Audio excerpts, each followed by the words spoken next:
ആ ഉണ്ട് ആളുടെ അറിവുണ്ട്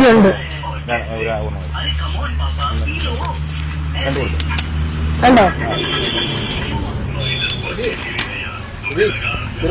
സ്ഥലമാണ്.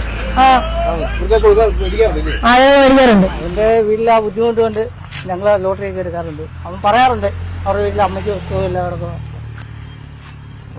പിന്നെ ഇവിടെ വന്ന് പിന്നെ ചന്തയുണ്ട്. ചന്ത ദിവസം ആൾക്കാരൊക്കെ വന്ന് ഇവിടെ വാങ്ങിക്കുകയൊക്കെ ചെയ്യും. ഇതെല്ലാം വീടാവാ അങ്ങോട്ട് അതോട് കയറാമ്പാ അമ്മ. ആ ഇനി 10-20-30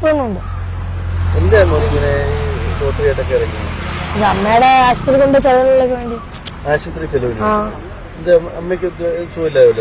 അമ്മയുടെ വയറ്റിന് മുഴയുണ്ട്. വേറെ ആരും സഹായിക്കാനൊന്നുമില്ലേ മോനെ? ഇല്ലെന്നോ. ആരൊക്കെ ഉണ്ട് വീട്ടിലേക്ക്?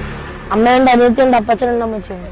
അപ്പച്ചനെന്ന് പറയുമ്പോ അമ്മയുടെ അച്ഛൻ. അവര് സുഖമില്ലാത്തതല്ലേ? പള്ളിക്കുടത്തിൽ എങ്ങനെ പള്ളിക്കുടത്തിൽ പോകത്തില്ലേ? പള്ളിക്കുടത്തിൽ പോകും. പള്ളിക്കുടത്തിൽ പോകുന്ന ദിവസം 8 വരെ ലോട്ടറി വിറ്റിട്ട് പോകും. അല്ലാത്ത ദിവസങ്ങളിൽ സ്കൂളിൽ കഴിഞ്ഞിട്ട് വന്നൊരു 8 വരെ ലോട്ടറി വിറ്റിട്ട് വീട്ടിൽ പോയിരുന്ന് വല്ല പഠിക്കാണ്ട് പഠിക്കും. സ്കൂൾ എന്തായാലും മുടക്കത്തില്ല. ഇല്ല. അപ്പൊ അത് കഴിഞ്ഞിട്ടാ അപ്പൊ എങ്ങനെ 10-30 എണ്ണം വിൽക്കും ഒരു ദിവസം? 10 എണ്ണം വിൽക്കും. അപ്പൊ അതുകൊണ്ട് കിട്ടുന്ന പൈസ കൊണ്ട് അത്യാവശ്യം വീട്ടിലെ ചെലവും കാര്യങ്ങളൊക്കെ നടക്കാൻ വേണ്ടി അമ്മയുടെ ആശുപത്രി കേസ് അതിന് വേണ്ടിട്ട് മാത്രം മോനെ ഇറങ്ങിയത് അല്ലേ? അപ്പൊ ഈ ഇറങ്ങാതിരുന്ന വീട്ടിലെ ചെലവും കാര്യങ്ങളും ഒക്കെ എങ്ങനെയായിരുന്നു മോനെ? വിഷമമാണല്ലേ? വിഷമത്തിലാണ്. സുഭാഷ് ചേട്ടാ എന്ത് ഇതിനെ പറ്റി പറയാറുള്ളത്?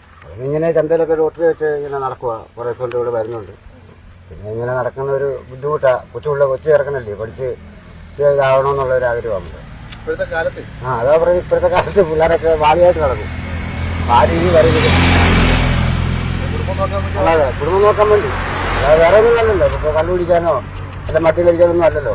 അവന് അമ്മ പോരാൻ വേണ്ടി ചെയ്യുന്നത്. കുഞ്ഞിങ്ങനെ ഇറങ്ങി നടക്കുന്ന ഒരു സാഹചര്യം മറ്റുള്ള പിള്ളേരൊക്കെ നല്ല അടിച്ചു എന്തോ ചേട്ടൻ അതിനകത്ത് തോന്നിയെന്തോ നല്ല രീതിയിൽ ജീവിക്കണം. അത്രേ ഉള്ളൂ നമ്മുടെ ആഗ്രഹം. ഉണ്ട് ആളുടെ അറിവുണ്ട് കണ്ടോ.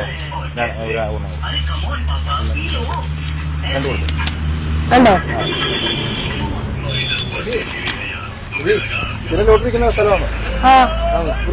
മേടിക്കാറുണ്ട്. ഈ മോനെ ഇതിന്റെ വീട് അമ്മയെ കണ്ടോ? അമ്മയും സഹോദരിയോ? ഇവർക്ക് അച്ഛനും അമ്മയുണ്ട്. അവരും സുഖമില്ലായിരിക്കും. ഇത്രയും കാലം കൊണ്ട് ആശുപത്രിയിൽ ചികിത്സയൊക്കെ. അമ്മയ്ക്ക് ഗുളിക വാങ്ങിക്കാൻ സ്ഥിരമാർഗമില്ല. തീരെ വല്ലാത്ത വേദനയോ അസഹ്യമായ വേദനയൊക്കെ അനുഭവപ്പെട്ടപ്പോൾ അത് സഹികെട്ടാണ് ഈ കുഞ്ഞുമോന് ഈ ലോട്ടറി ആയിട്ടൊക്കെ. ആ ലോട്ടറി വിറ്റിട്ട് അതിൽ നിന്ന് കിട്ടുന്ന ചെറിയ വരുമാനം കൊണ്ട് അമ്മ ഫുഡൊക്കെ കൊടുത്തു വിടും. ആ മരുന്ന് വാങ്ങിച്ച് വീട്ടിൽ കൊണ്ടുവരും. അപ്പൊ ഇതാണ് സാഹചര്യങ്ങൾ. അപ്പോൾ നമ്മുടെയൊക്കെ കുഞ്ഞുങ്ങൾ 8 വയസ്സുള്ള കുഞ്ഞുങ്ങളോ അല്ലെങ്കിൽ 10 വയസ്സുള്ള കുഞ്ഞുങ്ങളൊക്കെ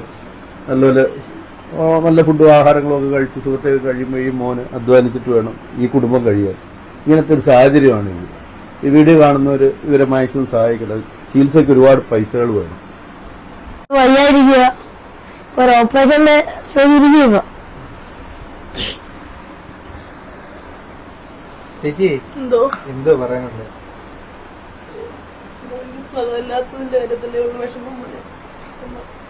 വയറ്റിനകത്ത് ഈ മുഴയുണ്ടായിരുന്നു. നാളെ ആശുപത്രിയിൽ അഡ്മിറ്റ് ആവുമെന്ന് അറിയത്തില്ല. നാളെ ടെസ്റ്റ് ചെയ്യാൻ പോവുക. ഇല്ല, ഇത് എന്തായാലും ഉടനെ മാറും. എന്താ ട്രീറ്റ്മെന്റ് ഇല്ലേ? പിന്നെ നമ്മളടുത്ത് പറയാ കരണ്ടോ? എപ്പോഴും കരച്ചില്ല. ഇല്ല ശരിയാവും പറയടാ. അറിയാം എല്ലാം ശരിയാവുന്നില്ലേ? ഒരു മോനെ കിട്ടിയില്ലേ? ഒരു മോളെ കിട്ടിയില്ലേ? ഇല്ലേ? അവനെ കുഞ്ഞിന്റെ കഷ്ടപ്പെടുന്നില്ലേ? അവന്റെ കഷ്ടപ്പാടിനെ പോകണ്ടെന്ന് പറയുന്നില്ലേ ചേച്ചി? എപ്പോഴും മിക്കവാറും പറയുമോ ചേച്ചി? ഞാൻ പറയും. ടിക്കറ്റ് കൂടെ വെച്ചിട്ട് എന്തോ ചെയ്യും അമ്മ, ഞാൻ എന്തോ ചെയ്യുമെന്നും പറഞ്ഞിട്ടുണ്ടാവും. നീ എന്തായാലും കരയട്ടെ. സെറ്റായില്ലേ? ഇതോടുകൂടി അവനെപ്പോഴും ചിരിച്ചോണ്ടാ നിൽക്കുന്നത്. ചേച്ചി മാത്രമേ കരയുന്നത്.